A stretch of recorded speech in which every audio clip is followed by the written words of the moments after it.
when you got a producer here, it just be going.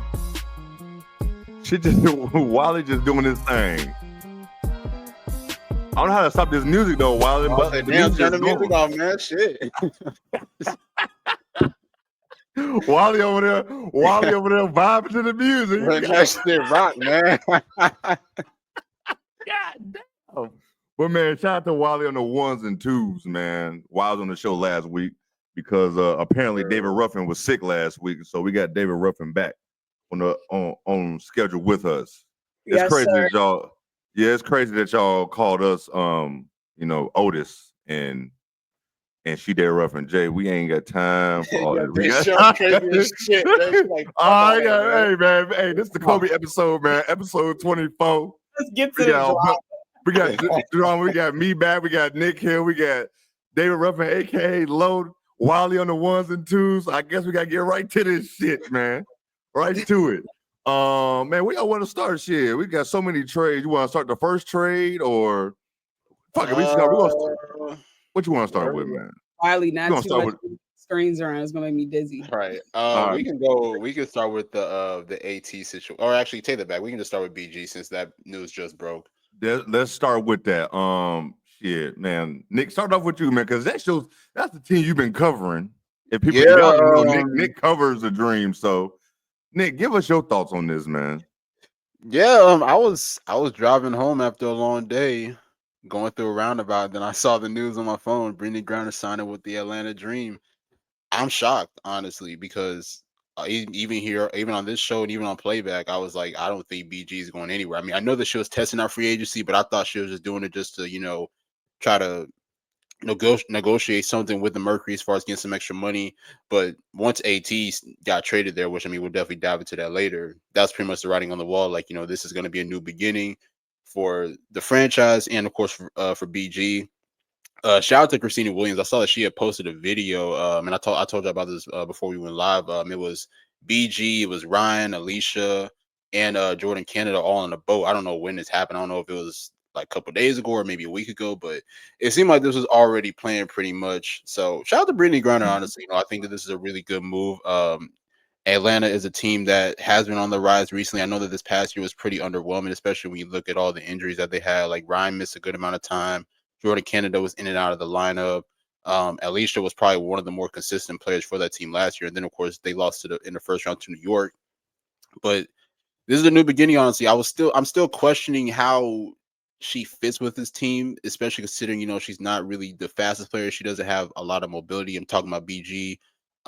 She's not really that consistent at spacing the floor, honestly. So I really want to see how she plays next to the likes of Ryan, the likes of Jordan Canada and others. But, I mean, it's a new beginning for BG, honestly. I mean, when you look at her resume in Phoenix, honestly, spent like her whole career there, won a championship out there, playing next to Diana Taurasi. Definitely one of the greatest players to ever wear a Phoenix Mercury uniform. So shout out to her. But I'm happy for her. I really want to see how this is going to play out on the court, honestly. So I can't really give much analysis, but shout out to BG on making the move. Definitely. Lo, how about you? I figured she was gonna leave. I think I didn't get the whole pump faking vibe from her saying that she wanted to test free agency. And so I don't think I thought of Atlanta, but it makes sense to me because they've always been light in the front court. So like last year was a good step in the right direction with getting Tina Charles out there. However, the coaching situation didn't work out too well. So yes, they had Tina Charles, but we all know Tanisha Wright wasn't able to get everyone on, one accord so that they could be successful. So I'm interested to see what this new coach comes in and does. From like the research that I've been doing, he likes to shoot a lot of threes. So that's very interesting because if they're supposed to be a team, then I'm not sure how BG will work, within that system. So I'm interested to see if he promised her like, hey, we're going to definitely get you your touches. We're going to slow down the offense and half court. Like, I want to see exactly what it looks like. But on paper, I mean, you have Alicia Gray, Ryan Howard, and, an aging BG, but she's still 6'9". I mean, I don't care how old you are. Each height. Right. You're still 6'9" at the end of the day. You're a savvy veteran. You know how to use your body. Another question is though health. Ryan Howard was hurt last year. Jordan Canada was out last year for an extended period of time. And we know that BG has struggled with injuries. So that's another thing that I'm a little bit concerned about. But it's interesting. I was just like, Atlanta, does she have roots in Atlanta? I thought she was from Texas. So shocking that it was Atlanta, but I know that they're happy over there in Atlanta. She's going to love the strip clubs and lemon pepper wings. What the hell, though? Oh my God! Did you say she was going to the strip club? Is that what you did? Is that what you just said? When people go to Atlanta, they don't go to the strip club and go get I do. Lemon pepper Yeah, wings? I do. Shout out to Magic City. I went to Magic City a couple years ago. Great time. Oh man, but this shit crazy. Nick was just saying like, man, free agency ain't shit, and then all of a sudden it was like, oh, we heard you, Nick. We heard you, Nicholas. This is what's going on. But man, it's I never thought she was gonna leave Phoenix. I thought it was just a bunch of I thought it was gonna be some, go test free agency and see that the price ain't what you think it is. But then, the other shit we're gonna talk about happened, but I just never. It's 1 year deal, right? I didn't look into the deal. They didn't say. They didn't say. I thought I had it pulled up. Let me see. I didn't see them say anything. Oh yeah, okay. She agrees to 1 year deal with them. That's basically what it is. She agrees to 1 year deal. I mean, that's honestly fair though. I was saying, I mean, that's honestly fair because I know there's Brittany Griner, but at this stage in her career, I wouldn't like give her like a long-term contract. That's just me. Lemon pepper BG is wild. So I think most of the players are probably going to sign a 1 year deal so they can get paid, once the CBA is finalized. So I'll be interested to see. True, I'm sure all these GMs I'm sure they had these conversations with, hey, if we bring you over here, especially like we'll talk about KP and Jewel later, but in those type of situations, when you are when you're trading for a player like that, I'm sure the GMs had a conversation like, listen, we're bringing you over here, but are you going to sign an extension? Like, we're not just bringing you over here for like a rental type of thing. So, from what I've heard from my sources, KP is planning to, sign an extension with LA, and Jewel is planning to sign an extension with Vegas. Of course, pending on how the season goes and stuff like that. But they signed on with the intent to sign an extension. Since you brought them up, I don't know if y'all got anything to say about BG going to Atlanta. Since it's so fresh. Playoff team automatically. Man, if Ryan Howard can stay healthy, I think, right? I honestly don't know, to be real. I can see them getting like 5 The Mystics are going to be trash, so they're already out of there. Valkyries are going to be trash, so that's already 2 gone. Yeah, true. They haven't. Oh yeah, off default. If you're just doing that default, like they might though, because Seattle's probably going to take a dip in the standings. I don't think so. Seattle's a playoff team. I keep telling you. I mean, they'll be like, to me, I think they'll be like maybe 6 seed, maybe. I mean, playoff team. Like I think so we have Chicago, the Mystics, LA, because it depends on when Cam comes back. They probably come back. Maybe she'll come back in like July, I would assume. So they're iffy. LA could make it depending on what else they do. So that's already 3 teams right there. You only need 5 teams out of there, and then they make the playoffs. So they have a shot for sure. They definitely have a shot. I think they can. I'm not gonna lie, I didn't watch a lot of Atlanta last year, especially when Ryan wasn't playing. So it was like, it really wasn't much to watch, to be real. I mean, I was going to watch him. Yeah, like I wasn't watching much of them, so it's like I was just watching. Nick is the resident Atlanta Dream guy.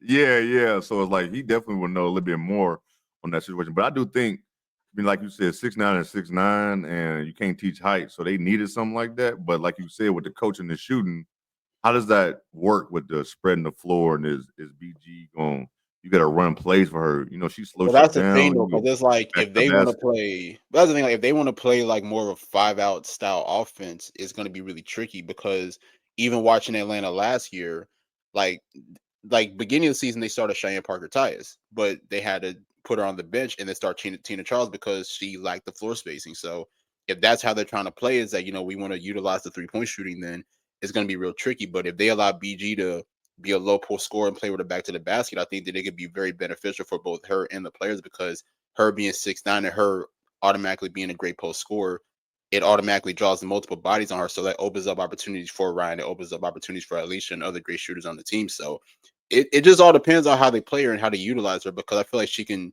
generate a lot of opportunities for both her and the rest of the players on the floor. So we'll see. Yeah. Now, actually, when I think about it, Phoenix was 3rd in 3-point shooting last year, and BG survived, so she'll survive. Damn, that's a good. You know what, Lo? That's a good point. I didn't even know that. That's a good point. So, like, if she can survive that, so maybe she can. Maybe she can survive in Atlanta like that. So, I guess we just so used to her being a big body, and now we got her so fresh in our mind for playing the Unrivaled. So it's like, Right. yo, can she even deal with this? Can Yeah. she even deal with this fast pace? Or but like 5 be on 5 is honest, different than 3 Her on 3. condition So, is probably gonna be good heading into this WC. yeah, It's gonna be the best it's been in years for sure. Yeah. yeah, Sure. for What's sure. up, Big Baby and Lamar? What's up? What's up, big baby? So what up, guys? What up, fellas? What everybody coming in? Appreciate y'all coming in like always. But yeah, like her condition should be good as long as that knee is good. Yeah. You know what I'm saying? But as long as that's going on, I think they should be good. I think they could be in the playoffs. Long as Ryan is healthy. You need her healthy. Long as she's healthy on the court, they should be able to make, like Lo said, you got Chicago, probably not gonna make the playoffs. Mystics, probably not. LA a wild card. We don't know. Valkyries definitely not making the playoffs. That's 3 and a possible right there. So they probably will make the playoffs. So I mean, and also Brittany Griner just makes their she automatically just makes their defense better. You already have a stud in Jordan Canada at the point of attack, and then once you get past her, you got 6'9" standing in the middle. So so automatically it's like it's already going to be better.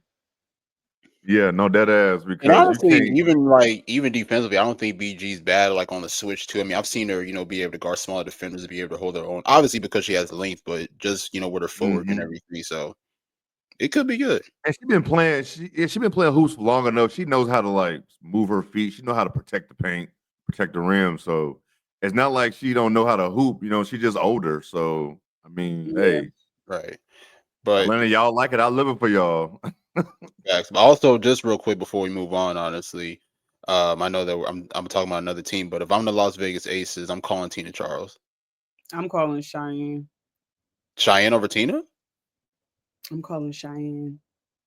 Okay. Ooh. I'm just calling Cheyenne because I think she could get up and down a little bit better. Who knows how much Tina has left in the tank? But Tina would be the smarter choice because she would be cheaper. And they're already looking kind of cap spaced over there. You know what I'm saying? Like, because I mean, we can just roll right into the Las Vegas one, but in signing Jewel Lloyd now and making that trade, she's going to be making $225,000 this year. So she's now surpassing what Asia was making, and Asia is supposed to be, she's going to be the highest paid on the team. So I think what a lot of people don't realize is that for years, KP took under the extension amount that she could have gotten to make the core stay and make it work. So now, it's like 249 points. Oh, she was making less. She was taking less money to make it work. Correct. Asia as well. Oh shit! That's why last year, Jackie made the most on the team. But yeah, so they did that to make it work. So it'll be interesting because for years we have been saying, what have we been saying about the Aces? They need a bench. They need a bench. They need a bench. And it's like, well, it's probably going to be another year where they don't have a bench because they don't have ton of money left. Like, I mean, AC is Alicia Clark is a free agent. Tip Hayes is a free agent. I guess you can bring Sydney Colson back on something little, but you know what I'm saying? Like, so it's going to be, they have enough money to either go for I think I read it to go for another player or like a max player or get like, different pieces from that, whatever money they have left. But it's not a ton of money left. It's not. Mm-hmm. For those who don't know, this is the trade. So the Aces got Jewel Lloyd, number 13 pick in the 25 draft from the Sparks. The Sparks got KP, number 9 pick in the 25 draft from Seattle. 2026 second rounder from Seattle, and the number 2 pick in the 25 draft from LA. And the Storm got, I don't even know how to say her last name, but it's Lee. And the 2026 first rounder from Las Vegas. I didn't know at first. That's a huge thing for the Aces getting the pick because they didn't have a first round pick, did they? Nope, correct. Because of the whole Becky De'Erica situation, right? Yep. Yeah. So that was like a whole thing that was missing this whole thing. And then I saw a lot of people on the internet saying, like, I can't believe the Sparks traded that second pick. If they damn didn't, it'd have been an investigation going on because ain't no way you're gonna be able to get KP and you're gonna keep the second overall pick. So unless you give know, up Cam and Rakia. Yeah, you know what I'm saying? If you get exactly. So, but who y'all think actually won this trade? I've been seeing a lot of shit in the Twitter streets. So you go ahead, Loa. Who do you think won this? I think everyone technically won in a sense, but I will tell you who got the shorter end of the stick. I think it was the Sparks by far. I think it was them by far. And I'll say the reason why I don't think it's Seattle is because Seattle had no leverage. They had no legs to stand on. The entire world knew that Jewel did not want to be there. So I didn't think that they were going to be able to finesse. I didn't think they were going to be able to finesse and get the number 2 pick, bro. I thought that they were going to throw like maybe like a first, like, a future first rounder and a couple first rounders, and then like maybe like Lexi Brown and like something like that, like maybe Kia Nerd, something like that, right? But no, they fleeced because not only are they saving so they're going from having to pay Jewel $250,000 to now, if they keep the second pick, they'll have to pay that rookie about $78,000. So they're saving over $100,000+ in cap space where they can go out and get somebody else. So not only are they saving money, not only are they getting somebody that will be a decent basketball player in the WNBA, because they can either package it and go get somebody that they actually want or utilize the draft to get the talent. So they're putting themselves in a great position. And also they have Gabby Williams-Court. Who knows if she's coming back or not, but you have some flexibility with her. What a weird situation that is. Right. But you have some flexibility with her contract as well. So I think they're actually in a great spot. Like, Jewel was so iffy last year with her shooting. You're not missing a ton of scoring, at least consistent scoring. So if you can get somebody like a Kennedy Carter to come join, or Aerial Powers, somebody that can go get a bucket, you know what I'm saying? So I think it's a playoff team. So it depends on which way you go. I've been reading some things that said people have heard talks around town that Paige would like to play in Seattle, and that Paige should tell Dallas that she's going to stay an additional year if they try to pick her. So I've been reading stuff about that. So it's about to get a little bit, because can you imagine Paige on Seattle? I don't see that happening, but if it me did, either, but that's crazy. Yes. Oh, if it did, that would go nuts. What a tough time for Dallas to get the first overall pick, yo. Like, this just sucks. Do you think AP stays in Atlanta? I'm not sure about AP. She's a free agent, so I'm not sure. They said they definitely want Paige to pull a Eli Manning. They definitely want her to do that. I don't know how that work. Has that ever happened before in the W? Did somebody ever refuse going to the number 1 overall team? No, because this has really been the first year that they've had a lot of autonomy as well. You know what I'm saying? Because they can decide to stay. Usually that's not the option. It's, they can decide to stay for that COVID year, but usually that's not the case unless your age is, a factor that, can help with that. But yeah, this is the first time it's really happening. In fact, I think this is the first time correct me if I'm wrong, but I can't remember anyone like kind of standing on all 10 like Jewel, like, yeah, I need to be traded. Nick, do Fact. you Yo, anybody she stood on that.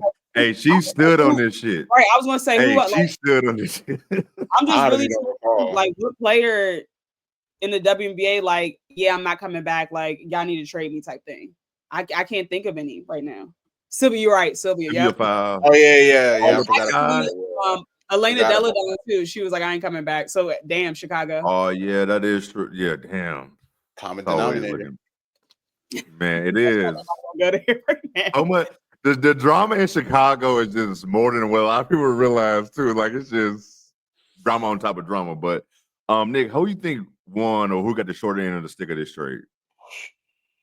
Who won the trade? It's honestly kind of hard to say who won the trade. I'll say the fans won the trade, man, because we get to see Jewel in a new situation. I mean, we spoke on how we believe that Jewel wasn't the right leader. I mean, obviously, after Stewie left, after Sue retired, you look at Jewel Lloyd as now the new franchise player for Seattle. Had a really great first year, averaged around 24 games, but they weren't good enough to make the playoffs. Then last year was very underwhelming to say the least. You know, her average dropped by, I believe, 5 points, I want to say.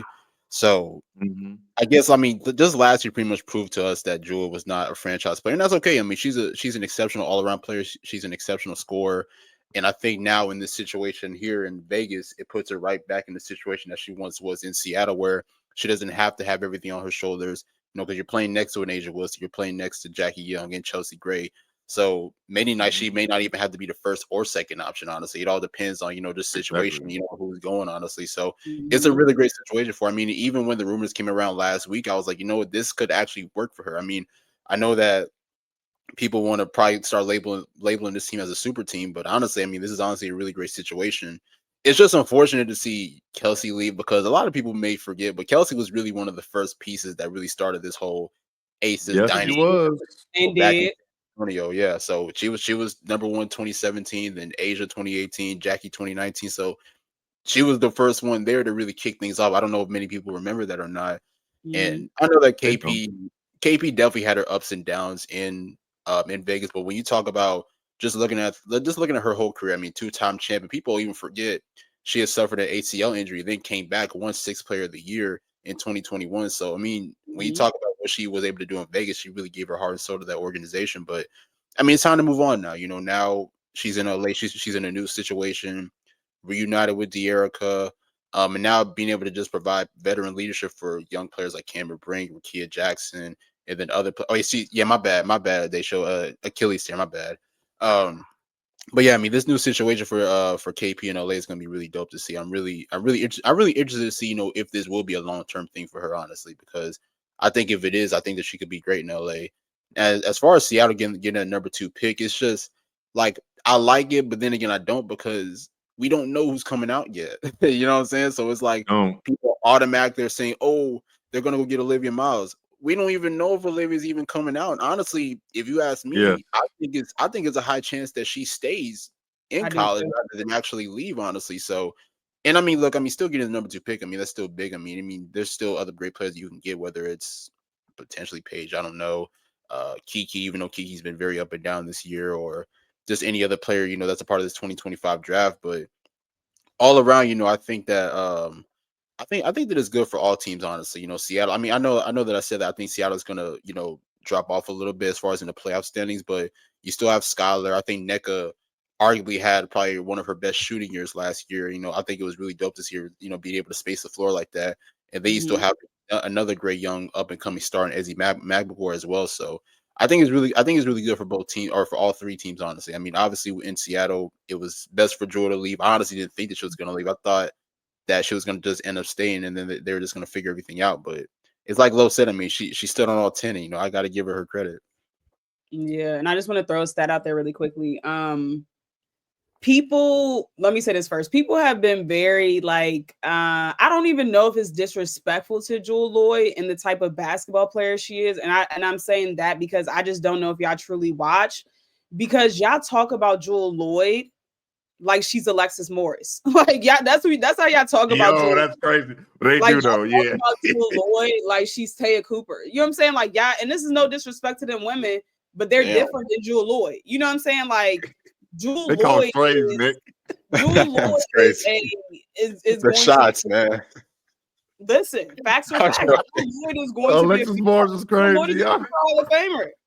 That's Yeah, they don't yeah, talk yeah. they don't talk about her like that. They be talking No, about they her like do. she has Yeah. never played basketball before. You know what I'm saying? No, they Like, do. and No, granted, I facts. get it, y'all. I get it. Last year was a tough year, but we don't know what she was going through mentally, physically. We don't even know because we know that at a certain point in time in the season she was hurt. So I'm excited for Jewel to be in a new space. I'm excited for the world to see what Jewel Lloyd can do. And just remind people why Kobe gave you that name. You know what I'm saying? Like, and so I wanted to reach out to stat.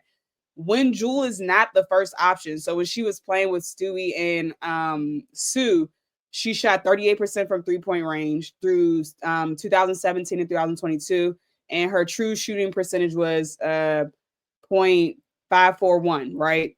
Compared to last year, shooting 27% from the three-point line. That's like what 27. 27%. And then her shooting Yo. 497. So as you can see, when she has to be that leader, that alpha, that dog, her scoring goes down, like her effectiveness goes down because that's just not her game. She's best when she doesn't have to lead. She's best when she can be the number 2, number 3, or whatever, whatever option that may be. And it's like, imagine all those shots that KP dribbled the air out the ball, or she did her little hop, step, kick, jump, like, dribbling shit that she does. Like, that's going to be Chelsea passing the ball to an open Jewel Lloyd shooting a 3 now. You know what I'm saying? Like that. So I'm just glad she's able to go to a new situation where I hope she, feels comfortable and stuff like that. But I just want people to really see, like, bro, Jewel can hoop. Like, I'm not saying that she's top 10 all time, but she can score the basketball. When Jewel is on, she's one of the hardest people to stop from scoring the basketball when that thing is going in. I honestly, I'll game, say 25 this, a game is not easy. No, exactly. I mean, and I'll say this too. I mean, I think Jewel is the best pure scorer in the league, regardless of what type of season that she had last year. I mean, what other player or like what other guard would you want to go get a bucket other than like Jewel Lloyd? I mean, I know that there's other great guard scorers like Enrique, Sabrina Kennedy as well. Sabrina's on the come up as well. But to me, like out of all the guards, I think Jewel is still the best pure scorer in the league. That's just my opinion. Kennedy. I think We all know Kennedy. Hey, imagine Kennedy and Sky in Seattle. I think on the court, Kennedy's like skill set would tremendously help Seattle, but I just don't know how her and Skylar would get along. I just don't know. That's exactly Sky don't go for no bullshit, boy, at all. So who knows? Like, it's really I like Nick said, it was a time for a change of scenery for everybody. We know KP, everything that's going on outside of basketball was going on, so it was probably time to get it Vegas. But it sucks that, like Nick said, that she started this whole thing. So now, like, she the first one to get up out of there. So it's like, but it was definitely time for her to go. One thing about her going to LA, when Brink come back, man, they got to go through Brink and RJ. I feel like for that shit to work like it's supposed to. Go through RJ. Give her the rock. Get out of the way. Literally. Yeah, get through RJ. I wanted to go through RJ, period. But I know they're trying to make Brink the focal point. That's another conversation for another day. I love Brink. I love Cameron Brink. I do, but when you got a talented scorer like that in Rakia, you utilize her. Yes. You run everything through her. It is not a knock to Cameron Brink because Cameron Brink is very talented. But I'm sorry, Rakia Jackson, run the offense through her. Who's think the about point it. She's 6'4". She's 6'4", 6'5", moving like she does. Like that's a good question. Do they still have Amy McDonald? I saw that. Yeah, they can have her. I saw that they were sitting down with Odyssey. Yeah, Odyssey played for them like towards the end of the last season she was. I'm glad they're giving sister a chance, like, in the beginning of the season and not waiting until people get hurt and then they bring her in. Because Odyssey can hoop, bro. Like she can hoop, veteran, like constant, like she can play basketball. Oh, so she took him with Dallas and LA. So both places she's familiar with. And she was really great with Megan, Dallas. I'm with you too. If she there, their defense is gonna be fine. Like, but she not playing to the middle. Well, I won't say middle, but ACL, like, it takes a while to come back from that. Especially nowadays, the teams and the doctors make you take a little bit longer and don't Mhm. rush back. I mean, I Mhm. understand like she was, your top pick last year, so your first top pick. So you definitely gonna take your time. When It she is get super hurt, fun. like in June, I was gonna say June or when was- July, Yeah, so July. It was still like kind of so it's early. not it even a ain't even year. it ain't even been a year yet. That's what I'm Yeah. saying. Oh We might not be shit. back until like July or after. Like it's not. It shouldn't be before July. Yeah, shit. Or who knows where the team is at? What if they struggle? They may not fuck around. They might shut it down. You just never That's know OD how shit though, is. man. But That's OD. I mean, I guess I if just she misses more than 50% of the season, I mean, I could see, and y'all not gonna make the playoffs. I could see shutting it down. I definitely can see that. But Hey, what's up, I mean, I BJ? like it, man. Finally What's made it I going in. on, agree. DJ? I agree I 1,000%. I think definitely. the Odyssey's Odyssey's very underrated. Like she's a terrific scorer. She's a terrific playmaker. Like she shows that she can run the offense. Like even last year, whenever she signed to Dallas didn't have a point guard. Like they had gotten rid of Veronica Burton and I think another player too. I think I can't remember who the other point guard was, but they didn't have a point guard. And then they signed Odyssey through like I think like 7-8 games, and then you saw how good the offense was running through Odyssey. Since Mega's funny. But now Odyssey should have a full-time roster spot. There's no reason why she's going from team to team and just signing these little like temporary contracts, honestly. Hey, shout out, sis. Won both of them games tonight. I Yeah, agree. shout out to you for winning them. Let's see. Dallas is dirty. That's why. I don't know why you saying they dirty. Like the city they dirty or Hey, or the Meg team. hates Dallas now. Make switched up quick, man. Yeah, Yes. she said the ass is dirty. We already Uh, talked about the Sparks, Aces, Seattle trade, and we talked about BG trade already. yeah, Let's talk about we AT. gonna- right into AT. That shit blew my mind. AT going to the to Phoenix. I got almost said the Sun. He going to Phoenix, leaving the Sun. God damn. I hate that Connecticut is called the Sun. I just hate that. And then you got Phoenix being the Mercury. But she got traded. I don't know if people thought this shit was coming, but I've seen people say, yeah, I called it or we knew this was coming. I don't know if I thought that was Man, nobody called this shit. Shut up. yeah, like people be this lying. coming, Yeah, people just be lying. Like I just like, yeah, okay. But unless you working behind the scenes, you didn't see this shit happening. Exactly. So the Sun gonna receive Natasha Cloud, Rebecca Allen, and the 2025 12 pick from Mercury, and they're gonna send Ty Harris to Phoenix with AT. Soon we probably gonna get a thing about Dewana Bonner going there as well. So, and that's gonna be a good thing for her going back to where she won a title and shit. So, but how you feel about this Lotus trade with her going to Phoenix? It's gonna mean a lot of things. We don't know about DT coming back. We don't know shit. We don't know shit about Kai. None of that. But how you feel about this trade? Connecticut got fleeced. As simple as that. I don't know what the hell they were doing. I don't know. Like it just doesn't. To me, it doesn't make sense. Like I mean, like it just doesn't make sense. Like you traded you traded your franchise player and your starting point guard for Natasha Cloud. And who else? Fucking And Cloud. the 12th pick, what was it? Natasha Cloud, Rebecca Allen, and the 12th overall pick in this draft. Right. Yeah. And so Beck Allen already made it clear that she did not want to go to Connecticut. Like she wanted to be out of Connecticut. She's already played in Connecticut. Mm-hmm. So why the hell are you sending her back there when she said she don't want to be there? That's number one. Number two, you're giving your franchise player away for Natasha Cloud and Beck Allen. Nasty, bro. That's nasty as fuck, yo. Your franchise player that has helped you since 2017 has helped you win 60% of your games. You giving her away for that? That's nasty, bro. I mean, listen, I will say Connecticut did a solid in regards of like, honoring where she wanted to go. I respect that because DC ain't do that for EDD. So I do respect that. Mm-hmm. But it's like, out of all the trades I've seen in the last 48 hours or 72 hours, whenever the KP trade happened to, this was the worst trade of them all. Like, Connecticut, definitely what are you doing? Like, I don't even understand the direction. So I guess this is like just a full-blown rebuild mode because Dejanay she's taking meetings. DB is gone. And I don't think people realize that losing Alyssa Thomas is important, but DB is the glue that holds that team together. Like When they needed to go out and get a bucket and win the game, who's getting the ball? Yes, DB. When they definitely. needed energy, who's coming in and giving them energy? DB. Like, you know what I'm saying? So she's certainly going back to Phoenix. Like, or I mean, they're saying between Phoenix and Vegas. But she's either going to Phoenix or, like Meg said, she's going to retire.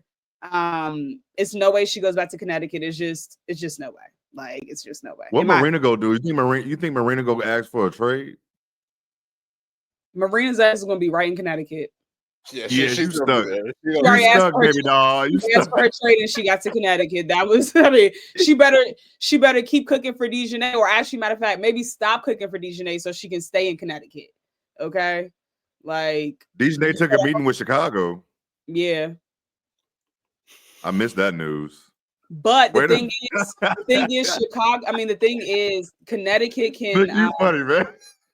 Connecticut can overpay DeJounte versus any other team. So they, she might just be trying to do that so that she can get more money out of it. I don't know. But what would you think they gonna overpay for it? They will overpay for better it. If they want bodies, they don't got no players. They don't have no players. Like, what is their intention now with DeJounte? Like, because I don't see her being a top option. She ain't not a franchise. Yeah, she ain't a franchise, but respectfully, without question. So it could be like your defensive anchor or whatever you want to call her, or like something like that. But offensively, but you give her max for that. Because like also, what are they doing with Bree Jones? She's a free agent. Tiffany Mitchell, free agent. DB, free agent. So they all gone. I'm sorry. Yeah, they all gone. They got to pay somebody, so they need bodies. They do need bodies. I don't know. They ain't got no facilities and shit, and you losing players. Connecticut, just move out of Connecticut, man, or just get some new owners or something, because this is bad. I mean, the bad thing about Connecticut is, like, not only do you not have facilities, but you also are in the middle of nowhere. You know what I'm saying? Like, it's not even so, like, with Chicago, at least, I don't know exactly where y'all play, if it's like downtown Chicago, but it is right off Michigan Avenue. So at least, like, y'all don't have facilities yet, but at least y'all can still be downtown Chicago. You know what I'm saying? And this is a nice spot too, where it is. Nathan Bree is not court. She was court twice already, so she can no longer be court. Oh damn! I gotta do my research on this core shit, because this should still be confusing me sometimes. But so when you get court a couple of times, you can't get court anymore. So that's I understand that. You can only get court twice. You're right. They should definitely move to Boston. That's your closest one. Go to Boston for real. Like, yeah, it's already a team in New York. We don't need a second one. Go to Boston. That's a good basketball town. I can still go party in Chicago. I can shop and eat good in Chicago. But it's like they live by the reserve, like they're by the reserve, like the Indian, like the Native American like reserve, so it's like, or reservation, sorry. So nothing against them, nothing against y'all. Just so y'all. I love y'all. Y'all my nothing against y'all, but it ain't for players. That ain't shit for them to do. Yeah, nothing to do. Yeah, and these players they're trying to hang out. You know what I'm saying? Like, come on. But guess who? I told y'all that's why BG gonna have some fun. She gonna have a time. No, dead ass. Like that's a good point though. At least Chicago, we ain't got no facilities, but summertime in Chicago is elite. Way, though, right? LA the same way. Like, LA don't got no facility, but they play downtown. They play at the what do they call it now? Crypto. So they at least can go out there. They can, hang out in the LA scene. Like, at least it's other things. It's nothing in Connecticut. Nothing. Go to Boston, but like you said, DJ, it's like it's the owners. It's like they probably making money. They probably one of them owners. They getting money and don't want to, invest more while making a money, and they want to just keep trying. And then they was winning, even though they didn't win a championship, they was going to the finals and shit. And it's like, hey, we ain't got no facilities. We still going to the finals. Yep. We can just pocket this shit. So that's bad business. You got to get them out of there. Like, that's some shit in the new CBA. They got to talk about this type of shit. Like, we ain't got no facility. And listen, AT ain't been quiet about it. She was at the Olympics talking about it. She been at Arrival. You're right. She been at the on Arrival talking about that shit. Like, they're not quiet about facilities. Like, teams want this. This is a selling point. If you don't get it, I'm not coming. Yeah, I think this is going to be the first time in like WNBA history where you see more pressure being put on the owners to provide these kind of facilities and amenities that these professional athletes deserve. Like, they are making it very clear that we prefer these things. And the spots that have these things, the locations that have these things, those are the teams that we're going to go to. So it's going to make the owners step your money up. Stop being cheap. Like, period. Invest in women's sports. Period. I mean, Definitely. people should just automatically use the Las Vegas Aces as the perfect example of investing into a team and getting Correct. success out of it. I mean, they started all of this. We keeping it a buck. They started all of this. Right. Yeah. Yeah, they did. Honestly, for sure. And it's definitely a big deal now. Like, I don't know if I think one of y'all just said it, or like Satu, she even said like it's about the facilities. Like New York, she going to it. He said she's visiting. I don't know who else it was. It might have been Vegas. It Or was Phoenix had to been and somebody New who York, which Phoenix I in New don't York. see a fit for neither one. Just my opinion. You said She's what? going to New York because of her sister. I don't see the fit, honestly. New York or Phoenix. Especially, I don't know. I don't know. That's just me. I don't know. Satu is a tricky situation right now because she's been injured. We seen her right now in Unrivaled, so we don't know what the fuck she is. You know what I'm saying? So that's a big thing as well, right now. But before we even get away from going on to anybody else, but yeah, AT to Phoenix was just coming in, and but Phoenix has nothing to trade to Dallas. Satu only going to play Satu's 25 court, games. right? Yeah, so Satu's court. So they have to do a trade. Oh yeah, that's right. It had to be a trade. So I don't know what the. Hold on. What was New York trade? That's what I'm saying. What is New York giving away for Satu personally? Yeah. Like I said, if it's not They Ben ain't getting rid of and Phoebish, then why are we talking? I'm not. If it's not Ben I ain't getting rid of Ben. Oh well, Satu's not coming then. I'm so sorry. Yeah, you have to get rid of one. You have to get rid of both of them probably to get it right. Yeah, you I got don't to. need you. I come off a chip, and you only go play like half the season. Call it what it is. I mean, yeah. So we'll see. I mean, but we see stranger things have happened. So I mean, you see how some of these franchises are. So, yeah, they gotta come off with something though. They do. Before we leave off the W, man, y'all got any more free agent stuff y'all didn't heard or anything? I know this will not happen, but I really think that Kelsey Mitchell would do great in Seattle. It's not going to happen. She would. That's another one. Yes, that's a good one. I think it would be a perfect location for her.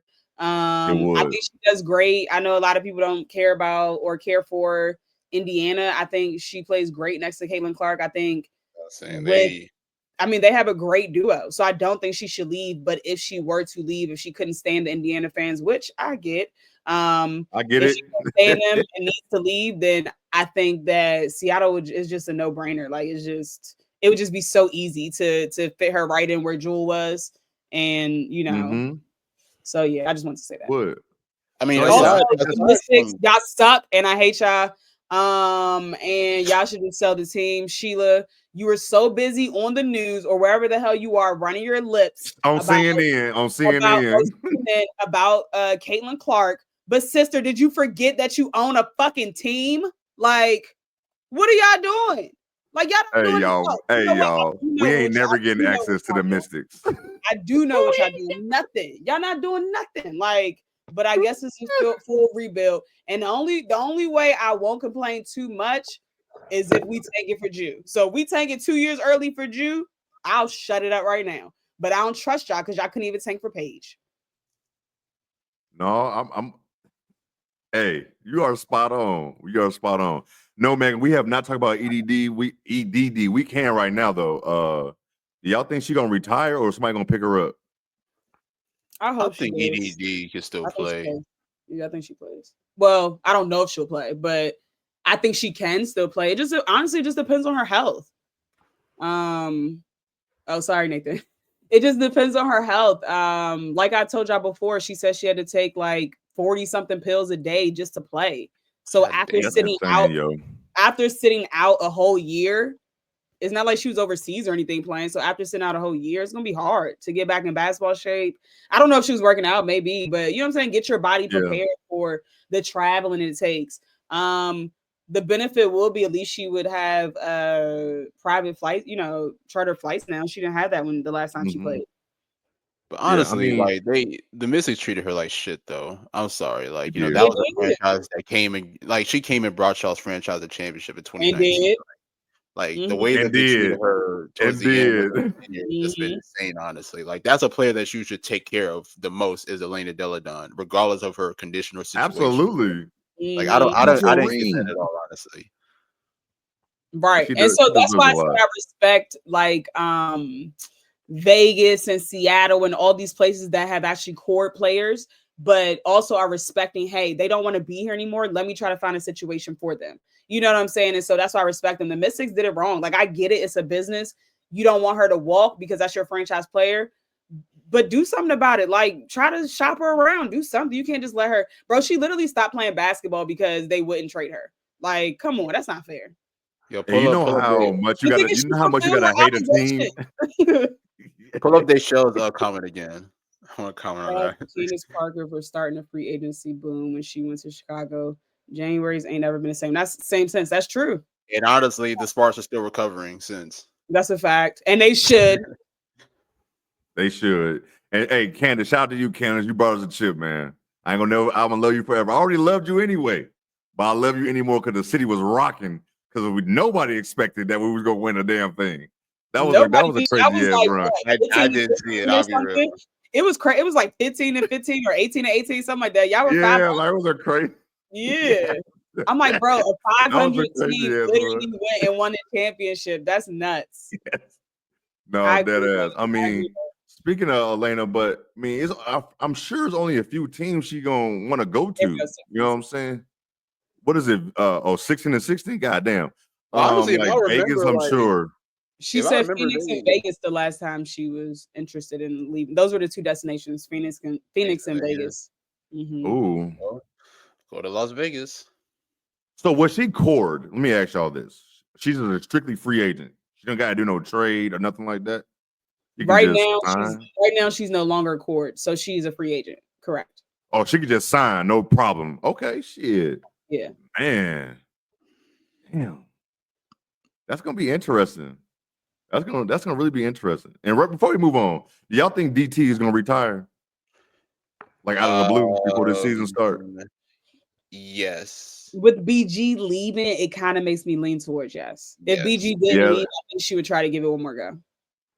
Yeah, I think the franchise is moving. I'm saying, I mean, once they get AT, that kind of shows that the franchise is moving in a new direction. Just go ahead and retire. I mean, you're a legend, greatest Phoenix Mercury player of all time. I'm not saying greatest of all time. Fuck all that shit. But I was wondering where you was going. Hey, Low Jones got tight.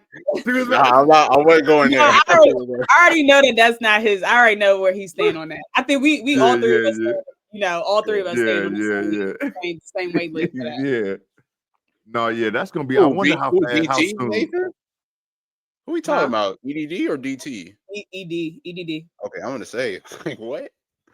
But what she want? I told y'all Vegas don't got that much money, so they better hope she signed for the vet men. Yeah, what's the vet minimum?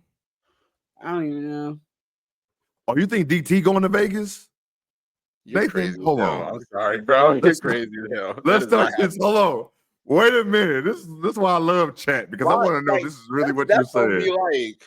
That's like Hakeem Olajuwon going to go play in Toronto or some shit, like, or Karl Malone going to go play for the Lakers type shit. Like, why would you do that? Like, you spend your whole career in man, 1 she year. Not leaving. DT isn't going to Vegas, man. There's no way in hell.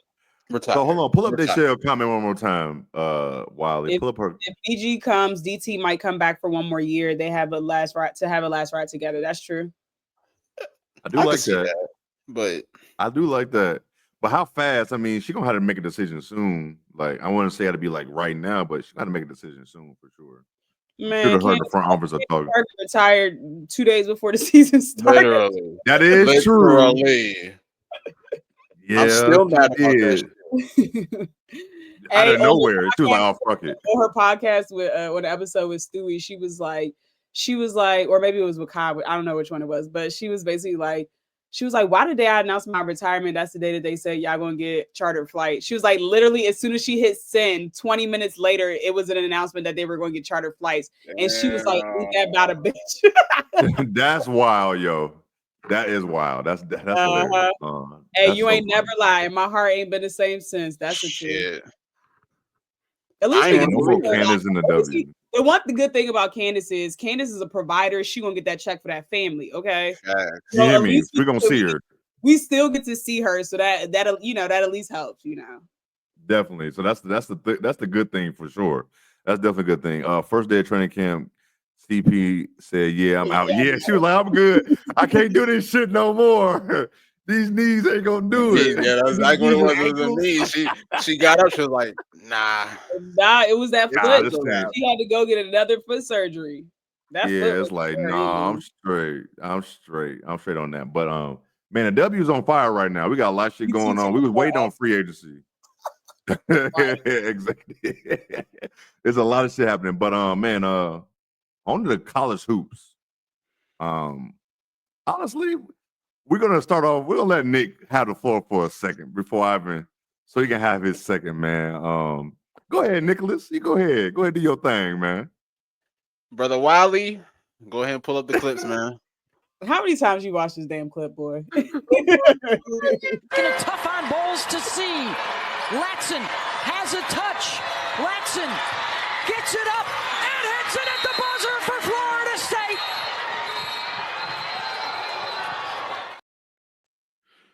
Okay, first of all, DJ, pause for that comment. But also, Wiley, play the next clip because I had 2 clips that I wanted to play. She definitely. So I guess I got to go back to saying that Paige is the best player in the country right now. Tonight is the best score. I'm not lying. I'm being real. This is what I did with all day, y'all, in the group chat.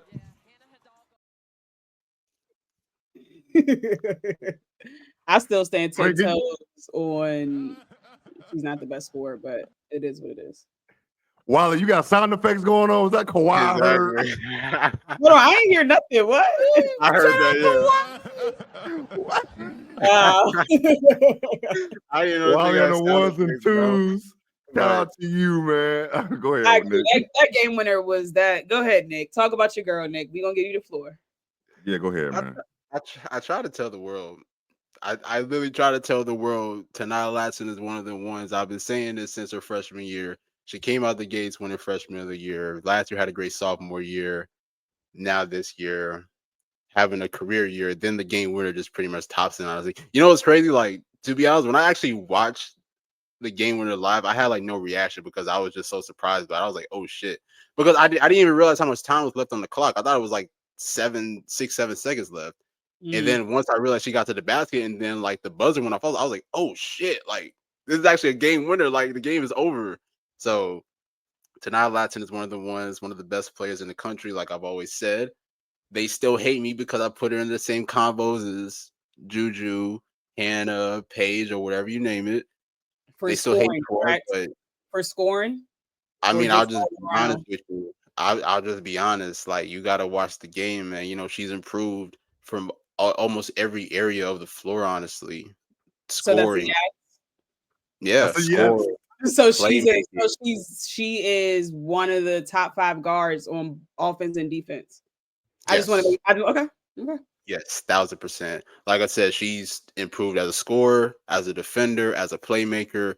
Like when you watch her, like, and I think that's the thing, probably because I watched every game last year and just about every game this year. Like you can Mhm. clearly see the improvements of Tanaya Latson. But this game winner was just something special, honestly. Like It was. like I said, I didn't even see it coming, honestly. And it's crazy. Like as soon as she hit the game winner, everybody started texting me. Like it was crazy. But shout out to Tanaya, man. You know, this has been a great year for her. Honestly, I'll say this as well. Who is going to win National Player of the Year? Hannah Doggo. Can't deny that. Just my opinion.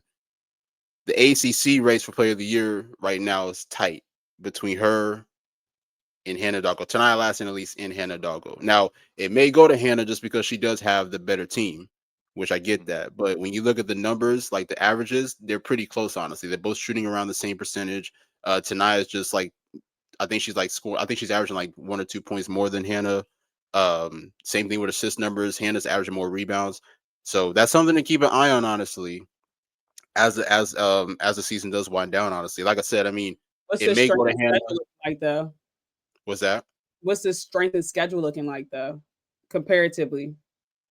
Honestly, I don't know what Notre Dame's is looking like, but I know Florida State, they have over the next month. I know they play Notre Dame. They played Duke. They just played Carolina. That was a big win. Country, that was the game winner that it was. It was that Sunday, that game winner, Nick? Yeah, Sunday afternoon. Sunday. Yeah. Now, the only reason I asked that is because when you're comparing them, you're saying that they're very close in all of the statistical categories. So I think it's also important to note the teams that they're playing, because if 100%. No, I get that. obviously if you're playing a harder schedule, if you're putting up these numbers, that's a little bit better than playing soft teams and putting up those numbers. So that's like my issue with Flage. Like everybody's like, oh, she should be SEC We're gonna player. talk about her too. And I'm like, I don't watch her enough to really know what she's doing. But since they're playing cupcake teams, that shit don't, what I'm saying? Like, it doesn't hold the same weight to me. I don't care how much she's scoring because they're playing a soft schedule. And I'm not saying Florida State has a soft schedule. I don't know their schedule. That's why I was asking. Right. And I mean, honestly, you could say that was the knock to tonight too, because I'll be real, like their non-con wasn't as competitive, honestly. I mean, they played against Tennessee, they played against a couple other teams as well, but it wasn't really like a lot of like top 10, 15 teams that they were matching up against. So it was, I mean, even though she was having a great year, I could understand why people weren't putting her in that conversation as well, honestly. But I think games like this, and then of course other games that she's had as well, I think that pretty much solidifies her honestly as one of the best guards, if you ask me. So I mean, definitely one of the best guards in the league for sure. I mean, country for sure. Yeah. I mean, I think we can all agree to that. I mean, she's definitely one of the best ones in the country.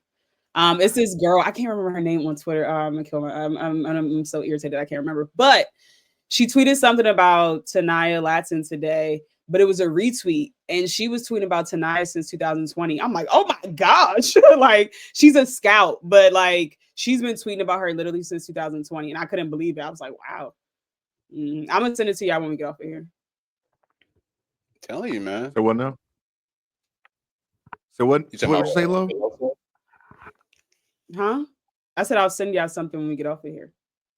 Oh, okay. Oh, yeah, okay. I got you. But yeah, man, your girl hooping, man. I'm gonna go see her next month when they play Notre Dame. So I'm definitely gonna be on the lookout for that for sure. See what you're talking about. But she definitely can't. It was definitely a stat. Like it was her. It was like the first time like you have 3 players in the country averaging over. So I forget what number it was, but it was her, Hannah, and Juju. So I mean, she could definitely score. Like that move to end the game, that pump fake was elite. That layup to the basket was elite. Bro, she went through The like 3 people. was elite. Yeah, yo, that was elite shit right there. So she definitely she did her thing, and Nick definitely put me on to her. I'm not gonna lie, I ain't watched a lot of Florida State basketball. You know what I'm saying? Neither. I never the watched only ACC basketball I was watching.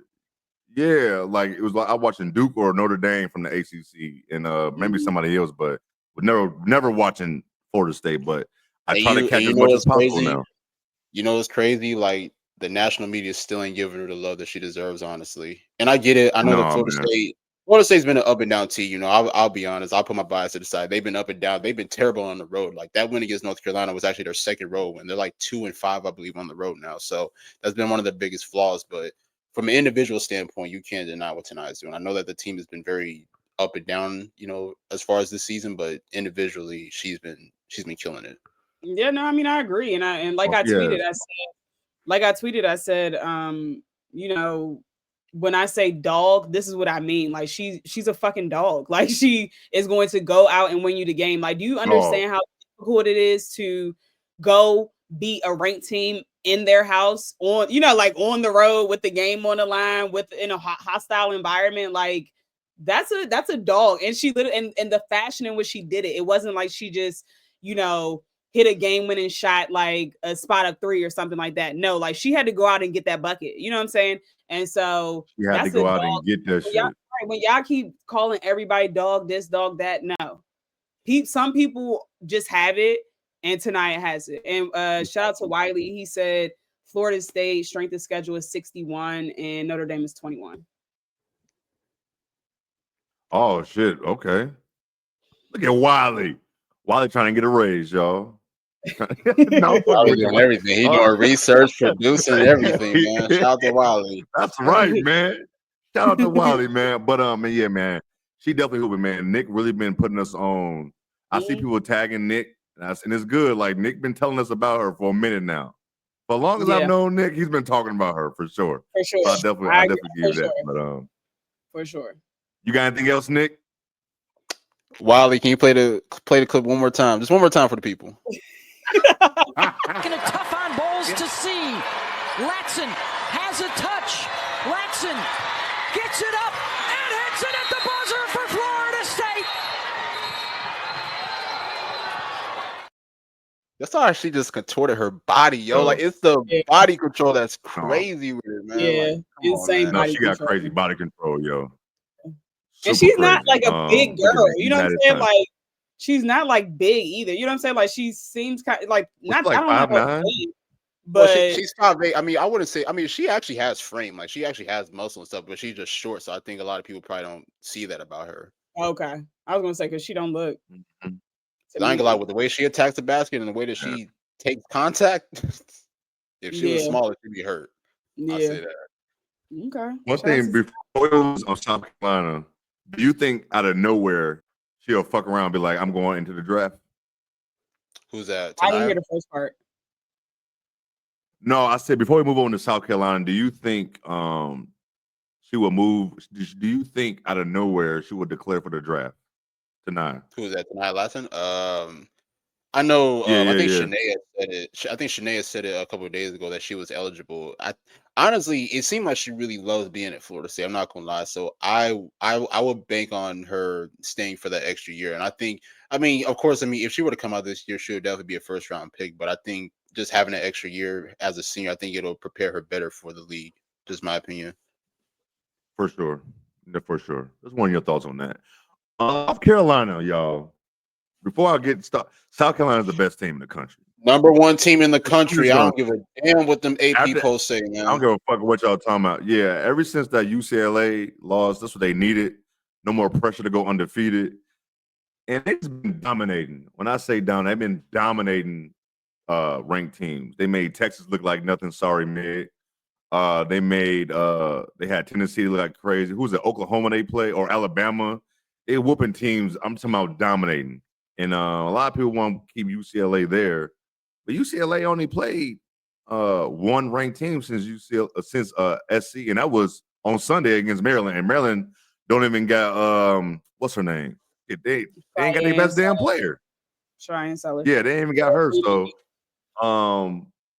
but Betts is good. Betts is damn good, and they play again. Betts probably, he probably will dominate. She probably gonna get hers, but South Carolina is the best team in the country, man. And they didn't even play their best against LSU. They didn't play their best against LSU on Friday, and they still won that shit handily going in the second half. So what now? I mean, honestly, I don't think they played their best against Tennessee either, honestly, and they still went up 20. Mm-hmm. No, they didn't. They didn't. And they just dominating teams, man. It's levels to this shit, man. Like they just showing you. And LSU fans and even their coach are just haters. Saying something saying about all the 10 McDonald's All-American. That's what you recruit for.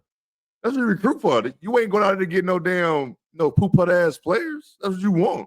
So sorry. And I feel that's a shot to her players. Like you just basically said we ain't shit. We can't do nothing. we can't do nothing. You know what I'm saying? Like you just basically said we ain't shit. We can't do nothing with them. That's basically what she was. To me, that's how I look at it. If I was a player on her team, like you instantly talking about what Dawn got on her bench over there. So you basically saying we can't do shit. But Lo, how you feel about South Carolina? I'm pretty sure I know, but let the people know. Yeah, I mean, it's a no-brainer. South Carolina is the best team in the country.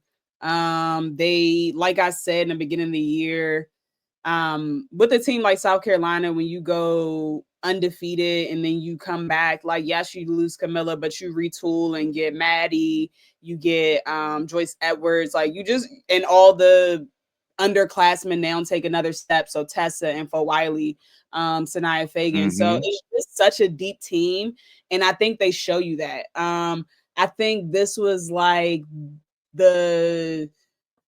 I think this game, 5 or 6 people had double digit scoring or something like that for South Carolina. So they're just so deep.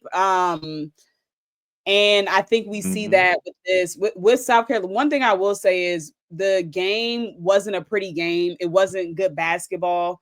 I think LSU shot like 29% from the field, and South Carolina shot 30-something% from the field. So it was just ugly basketball. Like LSU scored 8 points in the second quarter. South Carolina scored 12. Like it's just nasty basketball. A lot of turnovers.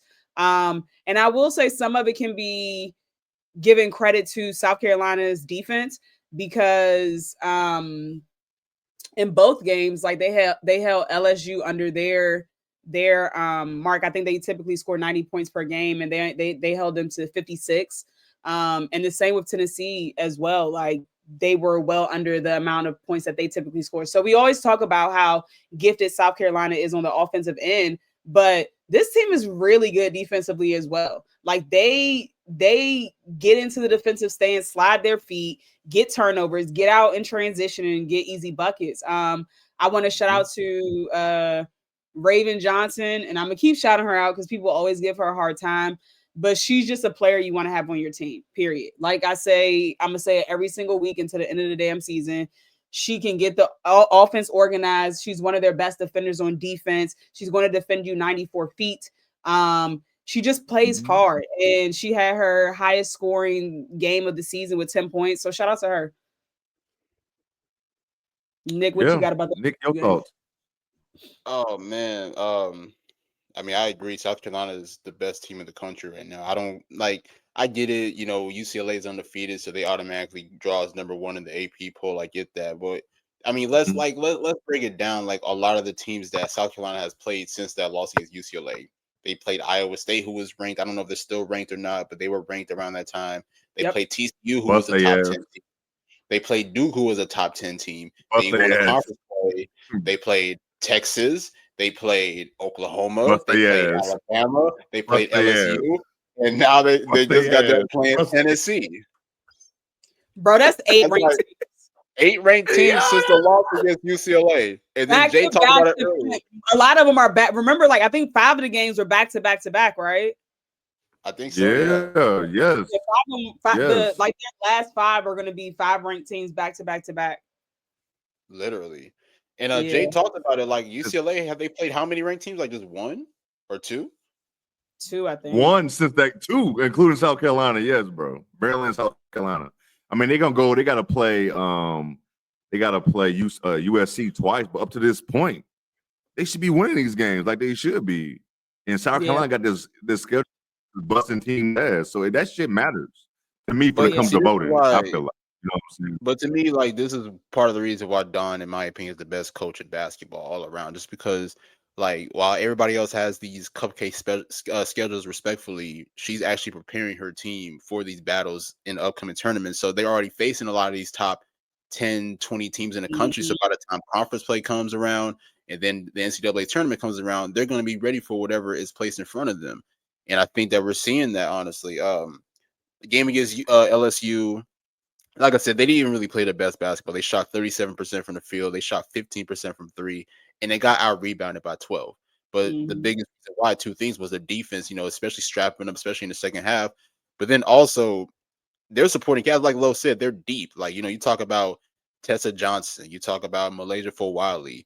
Joyce Edwards is coming to her own, and I think we need to talk about Joyce Edwards a lot more. Like the past 4 games, she's averaging 17.5 points, nearly 5 rebounds, and shooting 65% from the field. Like Joyce Edwards is finally coming into her own, and I know that people have been having these comparisons with her and Sarah Strong and everything. And honestly, I didn't even realize she's actually leading the team in scoring this year, Joyce Edwards. I didn't even realize that. I didn't realize that until yesterday, which is crazy. Yeah, so Joyce Edwards is like another big piece as well, who I'll be real. I mean, especially, as her college career progresses, she's going to be one of the top bigs in the country without question. But it's just how deep South Carolina plays and how well they play together, honestly. Like, that's why, like, it honestly makes me laugh whenever people talk about how Malaysia should transfer just because, Don's benching her and all that stuff. But it's like, Malaysia's not going to get that team structure like she has right now in South Carolina. Like, she's not going to have that elite coach in Dawn Staley, like she has in South Carolina. So I'll be real, like there's no nobody can convince me that this team is not the best team in the country. Like they show it on a night-to-night basis, even when they're not even playing the best basketball, they find ways to come out on top, honestly. So I'll be real, man. Whoever has to play them next, man, it's gonna be scary for them, man, because South Carolina's on a different level right now. And I think they're playing with a different type of hunger too, even after that loss against UCLA. Yeah. I also want to shout out the freshman Maddie McDaniel, sorry. Just off the bench. Like yesterday, for example, when she came in the game, I think South Carolina was still down 1. And when she comes in, it's just instant energy. She's so small and fast that she completely changes the pace as soon as she gets in the game. And I think that was a really big game changer for them. I also think with Joyce Edwards coming in as well and doing what she did, she was instrumental in like them going on. I think it was like a 14-2 run, and she scored, I think, 5 to 7 of those points in that run. She had 18 total points and 11 points were in the first half. And this is someone coming off the bench. So I'm glad that they are getting the shine that they're getting now. And like Nick said, this is just a very, very talented team. And whoever's in their region come tournament time, good fucking luck. Good luck. Good luck.